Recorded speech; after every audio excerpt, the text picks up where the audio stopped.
this, one for the money, and two for the show. Three to get ready. Well, go get on your own time. Set on my blue suede shoe.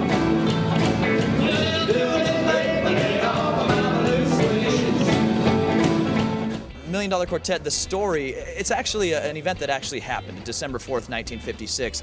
Carl Perkins, who's my character, had a recording session. In that session, Sam Phillips decided, you know what, we maybe need to flesh the sound out a little bit more, let's hire a piano player. Just so happened to be a 19-year-old Jerry Lee Lewis. Elvis called and said, I'm in town, Mr. Phillips. I want to come see you. Elvis had been sold. He was a big deal. He was the biggest thing in the world. He came down, brought some whiskey. Sam called Johnny Cash, said, hey, Elvis is in town. I want you to get all together. And Johnny Cash, okay, so he shows up. I mean, it's four guys who have had sort of unmeasurable impact on pop culture. And at one point in time, they were all in a room together just playing music that they enjoyed. They jammed and partied all night and told stories, and that's the original event, and we've kind of turned it and made it more dramatic, but it's kind of the night these four legends kind of came together. It was a glorified jam session, but what we end up looking at with $1 Million Quartet is an intimate look into the vision that Sam Phillips had, not only for rock and roll in general, and we know how that affects pop culture even today, but how he shaped each individual guy and the relationships that he had, and how it was sort of like a family. Here's these four brothers that looked up to this mentor. Sam was the only one who would take a chance on Elvis. And he was the only one who would take a chance on Jerry Lee Lewis or Johnny Cash. You know, these other record companies would have never signed them because their sound was so different and not what was mainstream at the time.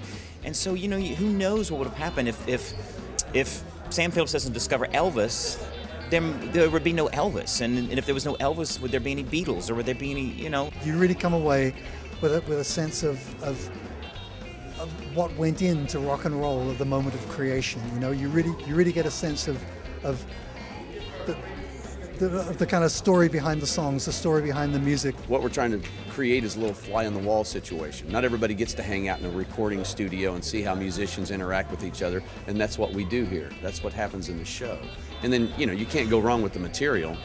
You know, blue suede shoes and Matchbox and things like that. And then, you know, Jerry Lee Lewis, you can't really get away from that. Great Balls of Fire, A Whole Lot of Shakin', Hound Dog, My Babe, See You Later Alligator, Folsom Prison Blues, I Walk the Line, Fever, that's mine. It's like every song you can think of from that time period.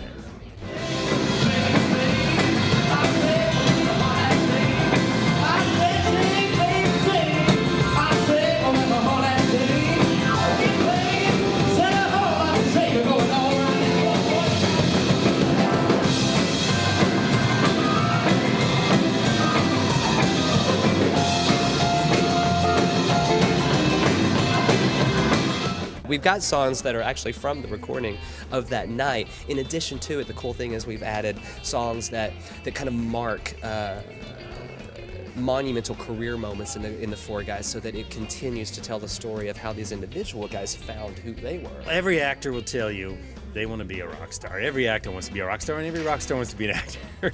So it's great to just have the guitar up there and play, and to know that we are it. I mean, the performance is what you see on stage. There's no track, no backup, no nothing. I've been in tons of bands, you know, right? And this is among the favorite bands I've ever been in, and it just so happens to be that this band is part of a Broadway show. So it's a lot of fun. Everybody brings so much fire and intensity and a lot of talent. It really is true to what was written and how it was performed by these guys. And I think that's what's great about the show, because it has this raw energy and it's just this raw musicianship that's real.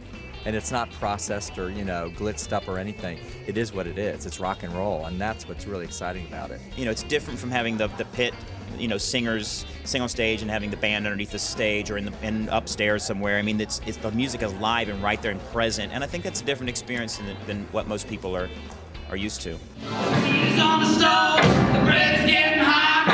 Everybody come and taste the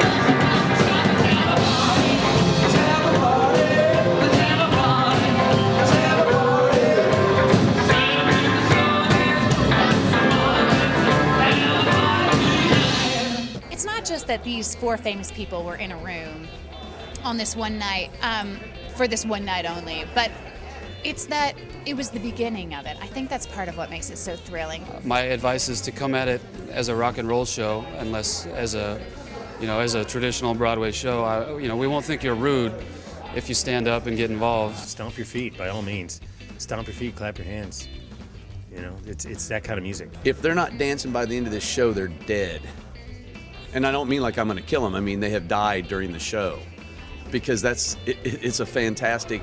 It's energetic, and it'll amaze you, and it'll make you go, oh, all at the same time.